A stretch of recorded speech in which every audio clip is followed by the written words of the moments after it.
সকিনা বিবির বিয়া। এই বিয়ার মধ্যে বিয়ে সূর্য উঠেছে এবং সূর্য অস্ত যায় নাই, এর ভিতরে বিয়া হয়েছে, এর ভিতরেই সে পৃথিবী থেকে চলে গেছে। সেই সকিনা বিবি রানী হয়ে গেছে। যেদিন বিয়া সেদিন রানী হয়ে গেছে। এরপরে এইটা নিয়ে বিস্তারিত অনেক আলোচনা থাকে, আমি যতটুকু সম্ভব শর্ট করে গানটা গাওয়ার চেষ্টা।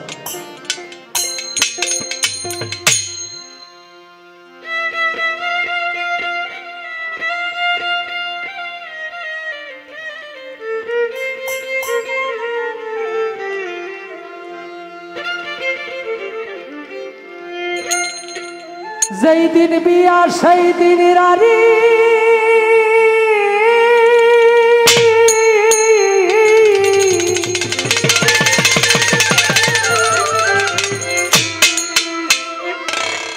যেই দিন বিয়া সেই দিন রানী আল্লাহ দিয়াছে বানাইয়া রে। হায় রে সকিনা বিবি নিদান কালে হইল রে। হায় রে সকিনা বিবি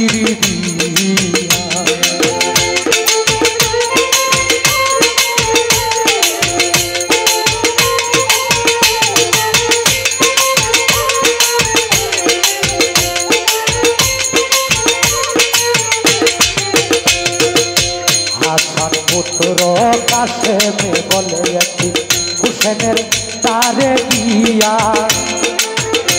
বিদায় করো টাকা দিয়া মিলনে যাই সরিয়া।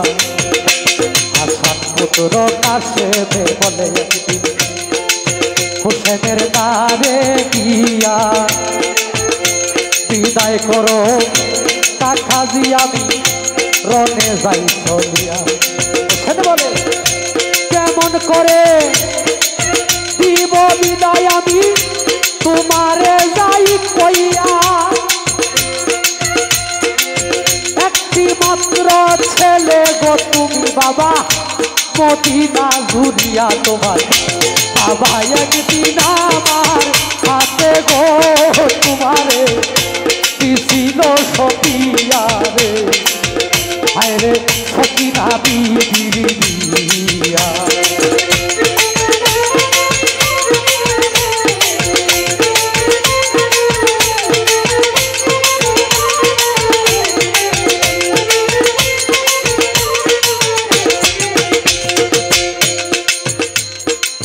হাসান বলে তোমার বাবা একদিন মৃত্যুর ঘর সময় একটা কথা গেছিল কইয়া, তুমি যেন করো আমার সকিনারে বিয়া।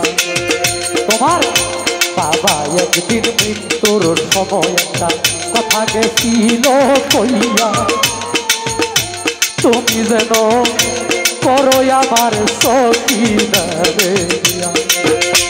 বলে কেমন করে হবে বিয়া কাকা গোসল না করাইয়া,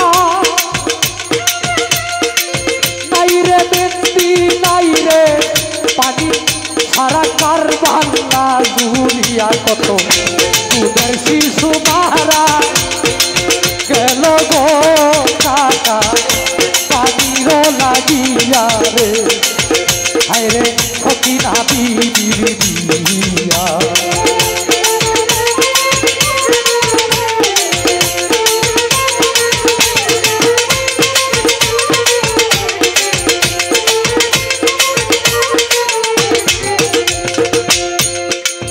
বলে তোমার তার কাছে বিদায় লইয়া রনে যাও চলিয়া।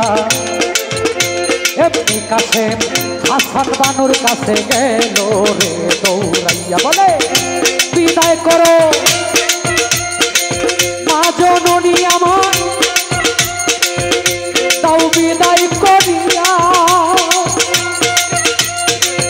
আল্লাহ যদি নাহি আনে যুদ্ধ থেকে ফিরাই আমাগো মাফ করিয়া দিও তোদের দাবি আমার দিও মাফ করিয়া রে হায় রে সকিনা বিবির বিয়া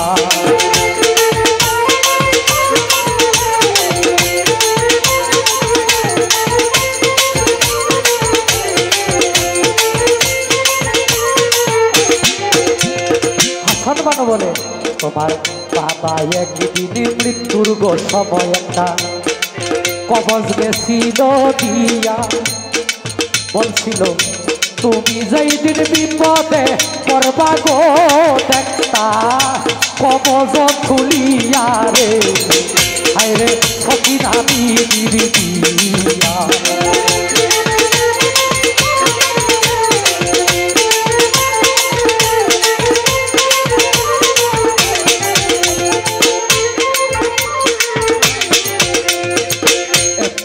প্রাণের কাশের কবজখানা হাতে লইয়া দেখে কবজের ভিতরেও লিখাই আছে গো কাশের করো সকিনা রে বিয়া রে হায় রে সকিনা বিবির বিয়া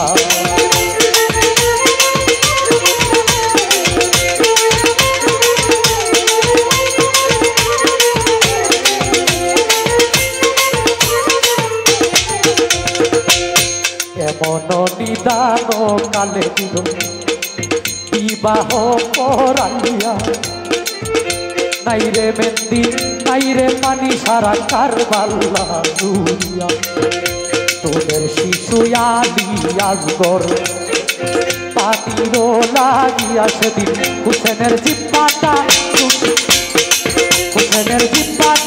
পাইছিল আলী আজগর চুষিয়া চুষিয়া রে হায় রে সকিনা বিবির বিয়া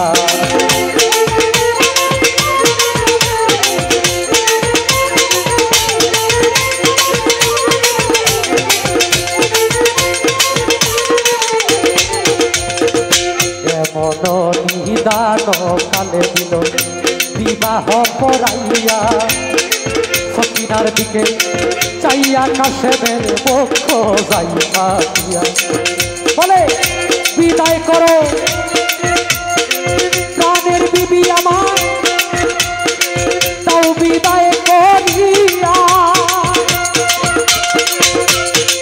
আল্লাহ যদি আনে যুদ্ধে জয়লাভ করাইয়া হায় রে তোমার আমার হইব মিলনি গো সখিনা আনন্দে মাতিয়া রে হায় রে সখিনা বিবির বিয়া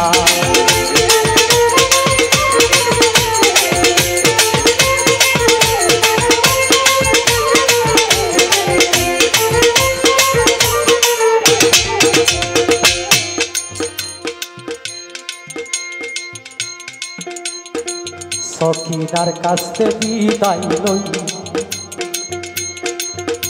রনে যায় চলি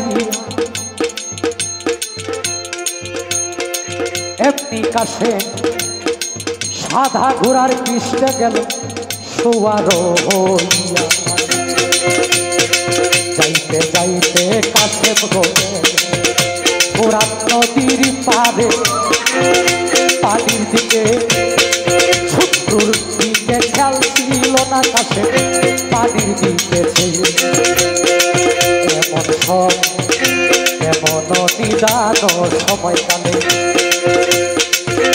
কি কাজ করিল পিছন থেকে কাফেরেরা তীরেরা ঘাত করল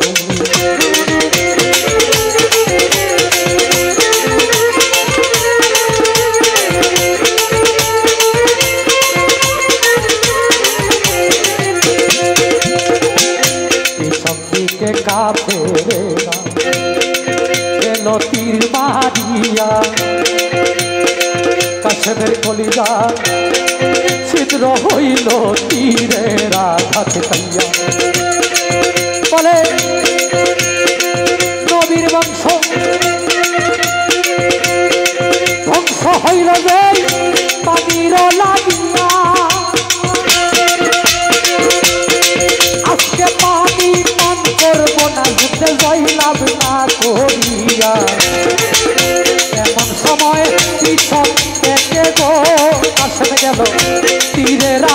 কাইয়া রে হায় রে সখিনা বিবির বিয়া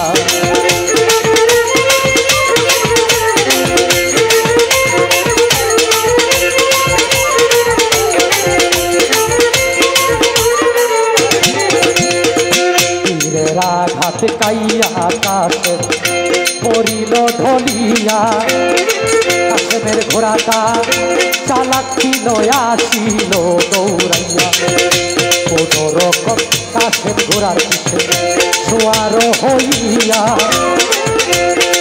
দৌড়াইতে দৌড়াইতে ঘোড়ায় গেল পক্ষেতে চলিয়া ঘোড়ার শব্দ পাইয়া বিবি উঠিল হাসিয়া বলে স্বামী বুদয় আসছে যুদ্ধে গো আমার জয়লাভ করিয়া রে হায় রে সখিনা বিবির বিয়া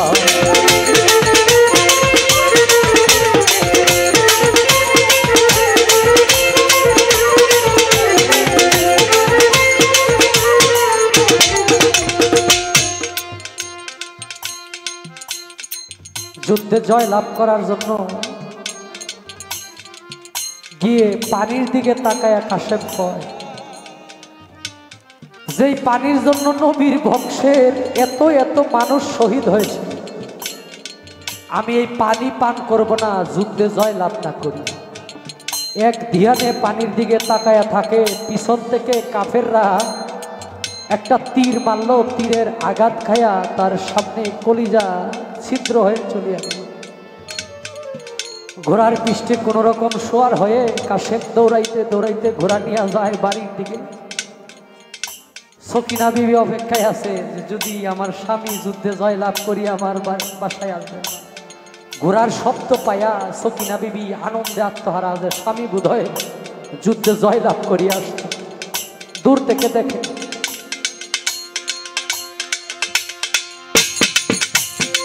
স্বামী আমার যুদ্ধে গেছিল সাদা ঘোড়া লইয়া, আজকে ঘোড়া লাল হইয়াছে গো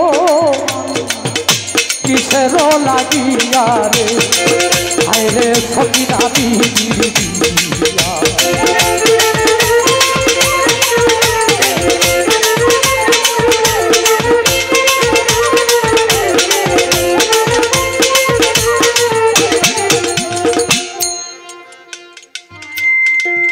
নবীর বংশকে যে ভালোবাসে,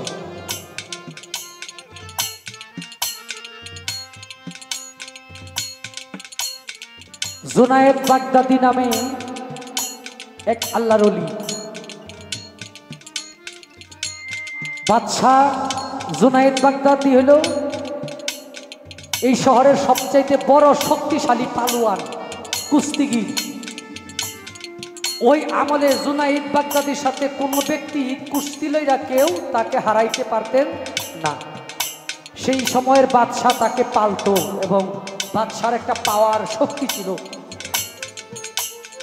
ঘোষণা দিলেন, আমার জুনায়েদ বাগদাদিকে যে কুস্তি খেলে হারাইতে পারবে তাকে আমি এত হাজার স্বর্ণ মুদ্রা দেব, আর যদি সেই ব্যক্তি হারাইতে না পারে তাহলে তার গর্দান কেটে ফেলব। আমার এক নবীর আওলাদ পরিবার নিয়ে প্রায় 7 দিন মতান্তরে 14 দিনের উপবাস।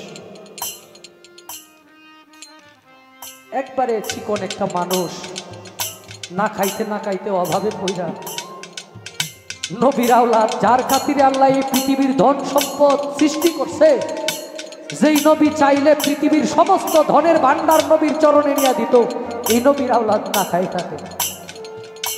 এটা আপনাকে আমাকে বোঝানোর জন্য।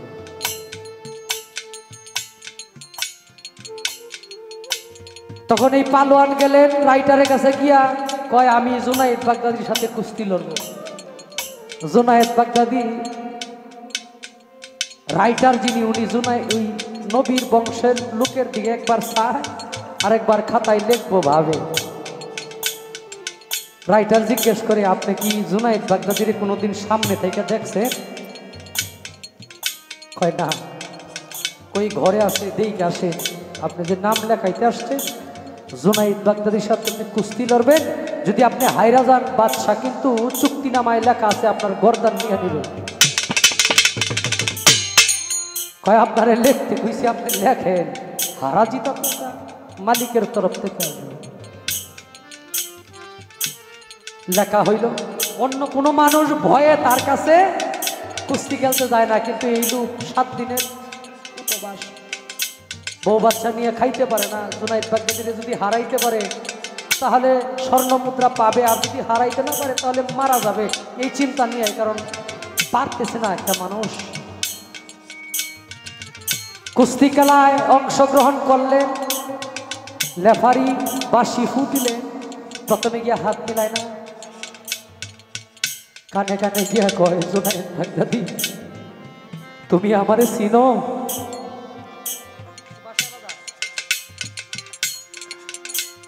জুনাইদ বাগদাদি কয় না। তুমি এই দুনিয়ার মধ্যে যে এত বড় পালোয়ান, আল্লাহ তোমারে বানাইছে, যার খাতিরে বানাইছে সেই নবী মুহাম্মদ সাল্লাল্লাহু আলাইহি সাল্লামের বংশের লোক আমি তোমার কাছে আসছি। আমার বউ বাচ্চা নিয়ে 7 দিন ধরে আমি না খায়া, তোমারে যদি হারাইতে পারি বাদশা যে স্বর্ণ মুদ্রা দিব এগুলা নিয়ে আমি আমার বউ বাচ্চারে খাওয়াবো। আমি নবীর বংশধর, তুমি নবীরে ভালোবাসা আজকে আমার সাথে হাইরা দাও।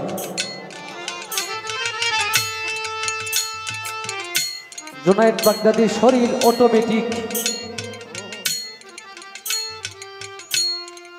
জুনাইদ বাগদাদি চিন্তা করলেন যে পৃথিবীতে তো অনেকই জিতলাম, আজকে আমি নবীর জন্য হাইরা যাব, আজকে আমি নবীর বংশের জন্য হাইরা যাব, আমি নবীকে ভালোবাসা আজকে আমার পরাজিত বরণ করে নেব। জুনাইদ বাগদাদি সেই নবীর আওলাদের কাছে হেরে গেলেন। নবীর আওলাদ স্বর্ণ মুদ্রা নিয়ে যায় আর আল্লাহর কাছে দোয়া করে, আল্লাহ গো তোমার দুস্তের ভালোবাসে এত বড় আল্লাহ আমার সাথে হেরে গেল।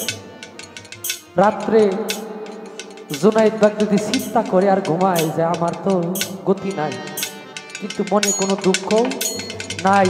নিশি রাত্রে আমার নবীজি স্বপ্নে আইসা কয়, জুনাইদ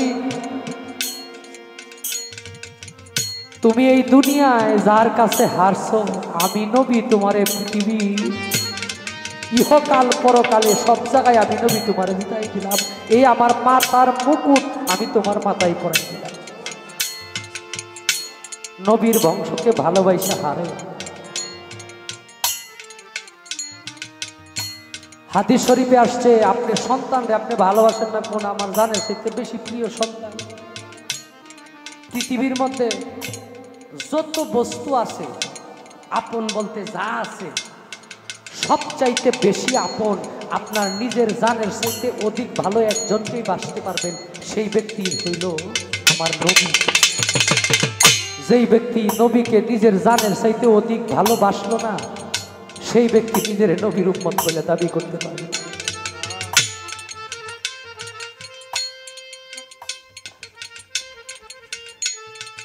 কত ভাগ্যবান আপনি আমি। আল্লাহ ইচ্ছা করলে আপনারা খ্রিস্টানের ঘরে, আমার খ্রিস্টানের ঘরে জন্ম দিতে পারতো না? কি বাবা, আপনার ইচ্ছায় কি মুসলিম ধর্মে জন্মগ্রহণ করছে? হ্যাঁ, কোন এমপি মন্ত্রী চেয়ারম্যানের ইচ্ছায় আপনাকে মুসলিম ধর্মে জন্মগ্রহণ করাইছে? আল্লাহ সবচাইতে বেশি ভাগ্যবান আমরা যারা মুসলমান হয়ে জন্ম নিয়েছি পৃথিবীতে, মুসলিম ঘরে জন্ম নিয়েছি। নবী পাক সাল্লাল্লাহু আলাইহি সাল্লাম আমাদের নেতা, আমরা তার উম্মত হইয়া পৃথিবীতে কারবালার জমিনে হুসাইন রাদিয়াল্লাহু তাআলা আনহুর শির কাটে নাকি মাথা নিয়ে যায় আর কয় যে আসরের নামাজ পড়তে হইব, তাড়াতাড়ি যাও। কোনো কাফেরের বাবার ক্ষমতা নাই নবীর বংশের গলায় ছুরি চালায়। এটার হাকিকত তো আপনি আমি।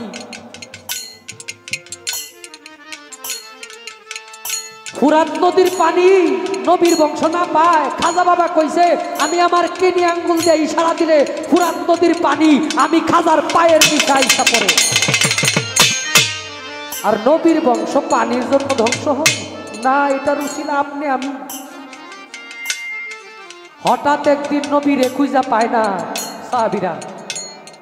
হযরত উমর তরবারি নিয়ে ঘুরে আর বলে হযরত আলী যে যদি আমার নবীরে কোনো কিছু কইরা তাকে কাফেররা, মক্কা মদিনার ভিতরে একজন কাফেরও জীবিত থাকবে না।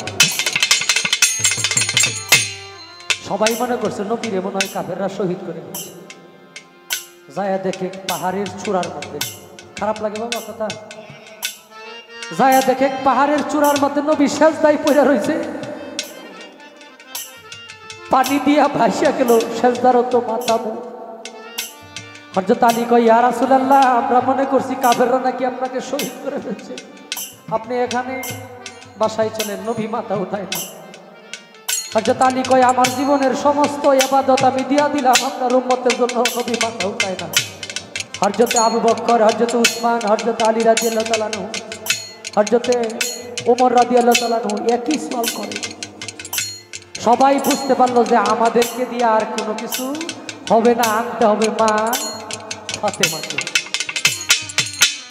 মা ফাতেমা ইসা কয় বাবা আমি ফাতেমার জীবনে যত ইবাদত করছি আমি আপনার উম্মতের জন্য দিয়া দিলাম, আপনি মাথা বাসায় বাড়িতে চলে। নবী মাথা উঠায় না। ফাতেমাই বুঝতে পারলেন যে এটা দিয়া হবে না। কয় পিতা আমি আপনার উম্মতের নাজাতের জন্য আমার দুই সন্তান ইমাম হাসান হুসানকে কুরবানি করে দিলাম। নবী চিৎকার দিয়া কয় মা কি দোয়া করলা, তোমার দোয়া করার সাথে সাথে আল্লাহ কবুল করছে।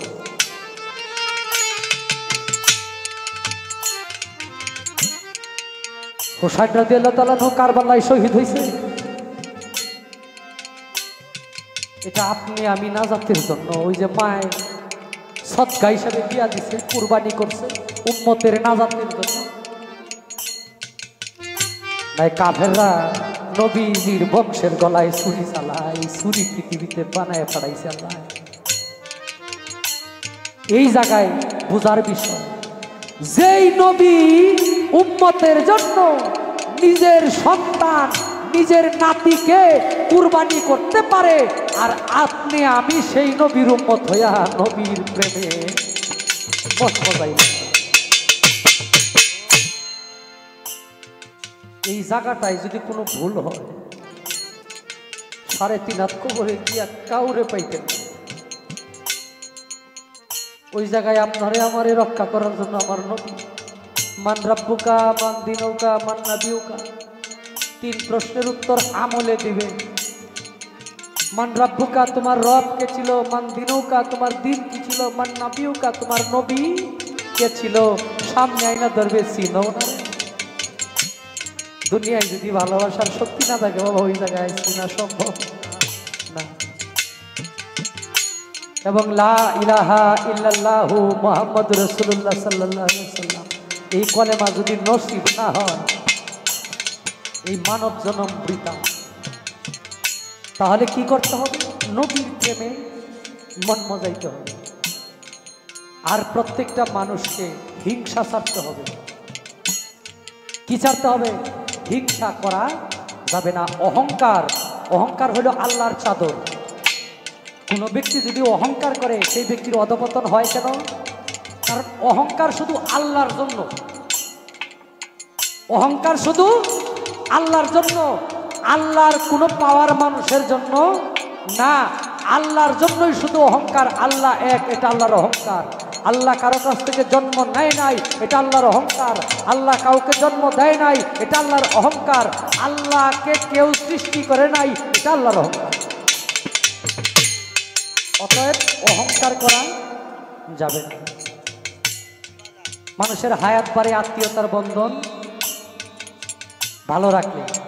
যেমন আপনার আত্মীয় স্বজন যারা আছে তাদের সাথে সম্পর্ক সুন্দর থাকলে আপনার হায়াত বাড়ে, মানুষের হায়াত বাড়ে। এবং মূল্য দিতে হবে পিতা এবং মাথা কি যারা নিজের যৌবন শেষ করে আপনারে আমারে মানুষ করে, কি একটা মা একটা সন্তান জন্ম দিলে মায়ের সব শেষ, সেই সন্তানকে নিয়েই শুধু সে চিন্তা ভাবনায় থাকে আমার ছেলে বড় হবে, একজন মানুষ হবে, আমাকে মা ডাকবে।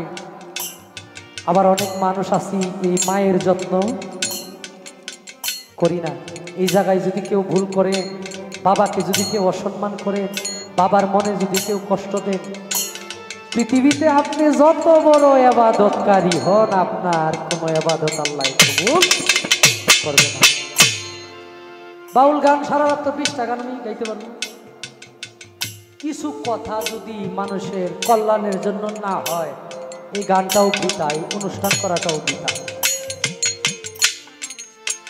আপনার এলাকায় কার কোন কথায় কখন কার উপরে আল্লাহর রহমত আসে এটা বলা যায় না। বর্তমান যুগে ধর্মের পক্ষে মানুষ, ধর্মের পক্ষে কিন্তু ধর্ম ওইভাবে পালন করে না। ধর্মের পক্ষে সবাই দেখবেন আপনি, ধর্মের বিপক্ষে একজন একটা কথা কইলে একবারে সবাই ঝাঁপায় পড়বো, কিন্তু এটাকে প্রতিষ্ঠিত করে না নিজের ভিতরে। নিজের ভিতরে প্রতিষ্ঠিত করে না, কিন্তু নিজের ভিতরে প্রতিষ্ঠিত না করলে এই ভেলাটা আপনার 1 কোটি টাকা দাম হইলে কি হইব যদি এটা আমি না বাজাইতে পারি।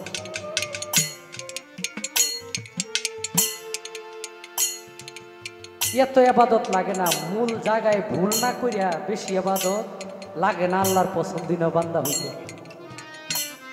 পিতা এবং মাতা, আপনার ভিতর পরিষ্কার, হারাম খাইবেন না, হারাম পথে চলবেন না, মিথ্যা কথা বলবেন না।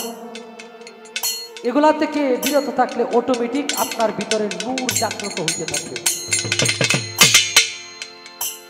গতকালকে মানুষের কল এবং গ্যাস্ট্রিকের মাধ্যমে আমাদের সাইফুল আজম বাবর আজহারি নামে একজন তরিকতের আলেম, আপনারা ইউটিউবে যারা চালান লিখবেন সাইফুল আজম বাবর আজহারি। জীবন ভরা তো গান টান শুনছেনই, অনেক তত্ত্ব কথা শুনছেন, আপনারা ওনার কিছু বয়ান শুনবেন, দেখবেন উনি কি বলে। এই যে কল, এই জায়গাটার মধ্যে যদি নূরের আভাস না থাকে, এই জায়গাটা যদি পরিষ্কার না থাকে, তার ইবাদত কবুল হবে না। কোনো ব্যক্তির যদি কল্প পরিষ্কার না থাকে, তার ইবাদত কবুল হবে না। অতএব কল্পটাকে পরিষ্কার করতে হবে এবং জবান, দৃষ্টিশক্তি, শ্রবণ শক্তি এগুলাকে নিয়ন্ত্রণে রাখতে হবে। চোখ, দৃষ্টিশক্তি খারাপ জিনিস দেখা স্বাদ মিটায় না, কি কান, শ্রবণ শক্তি শোনেন, খারাপ কথা শুই না শান্তি লাগে, এগুলা শুই না শান্তি নিয়েন না, আমলনামায় লেখা হচ্ছে। মুখ, আপনার স্বাধীনতা আল্লাহ দিয়া দিছে, ইচ্ছা জ্ঞান, এই দুইটা, ইচ্ছা এবং জ্ঞান, ইচ্ছা শক্তি জ্ঞান শক্তি।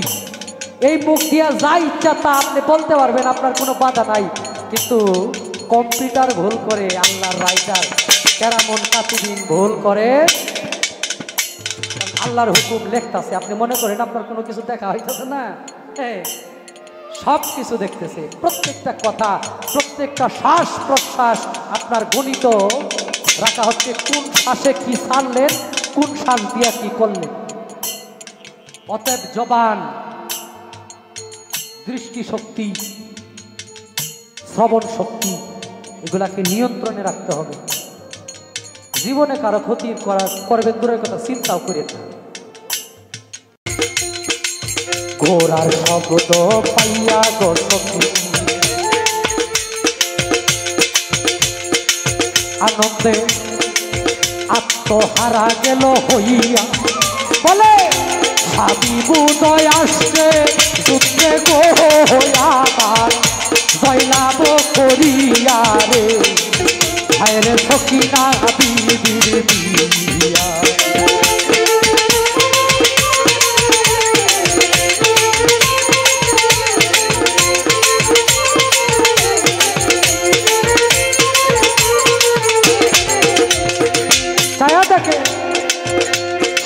আমার যুদ্ধে গেছিল সাদা ঘোড়া লইয়া, আজকে ঘোড়া লাল হইয়াছে কিসের লাগিয়া। হায়রে স্বামী বুদয় আসছে আমার গো হবে তীরের আঘাত খাইয়া রে। হায়রে সখিনা বিবির দিয়া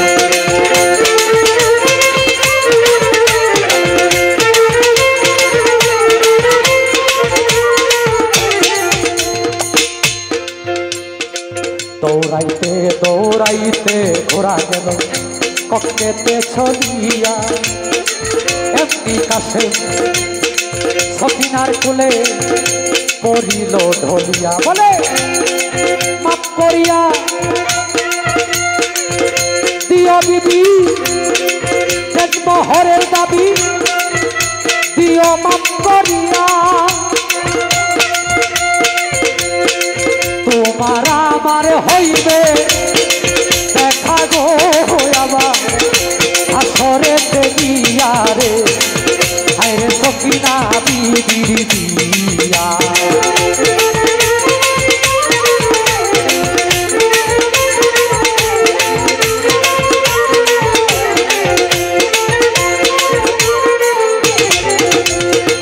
আল্লাহ বলে শোনো জিবরাইল তোমারে যাই কইয়া সখিনার কাছে একটা খবর যাও না তুমি দিয়া। বলো কাফেরের আয় আসতে আসে গো সখিনা রে গা ধরিয়া রে।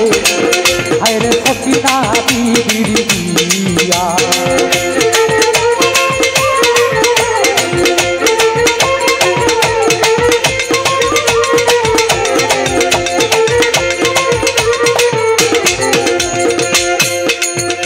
নাই বলে সেই দিন দিয়া সেই দিন রাজি আল্লাহ দিয়াছে বানাইয়া, এই জীবন আর রাখবো আমি কিসের লাগিয়া। সেই দিন দিয়া সেই দিন গো রাজি আল্লাহ দিয়াছে বানাইয়া, এই জীবন আর রাখবো আমি কিসের লাগিয়া।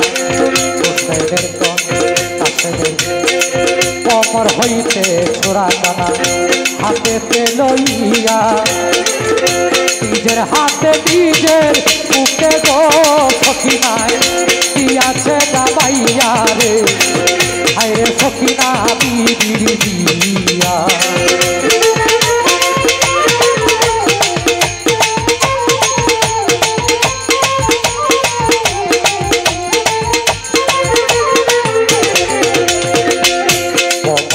কমল মিশেছে বলে আবে দিদিয়া, কলির যুগে জন্ম লইলাম কিসের লাগিয়া।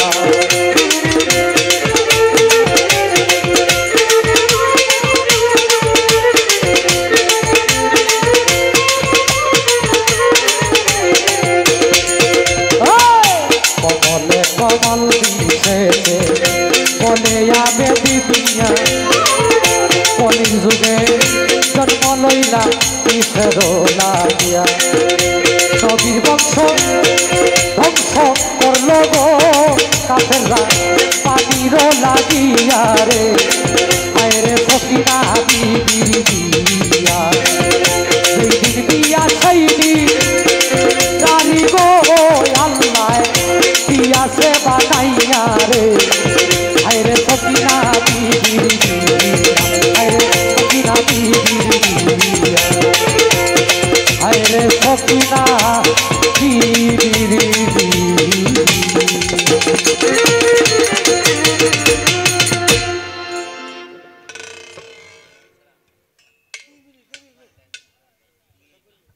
না। এটা এটা এটা বলার কিছু নাই, এটা আমি আগেই বলছি, গরও বলছিলাম যে এই গানটা অন্তত 40 মিনিটের। হ্যাঁ, তো বিষয়টা হলো কি জানেন, যদিও গানটা একটু লম্বা হয় কিন্তু গানের যে কথাগুলো এগুলো সব আমার নবী এবং নবীর বংশের আলোচনা।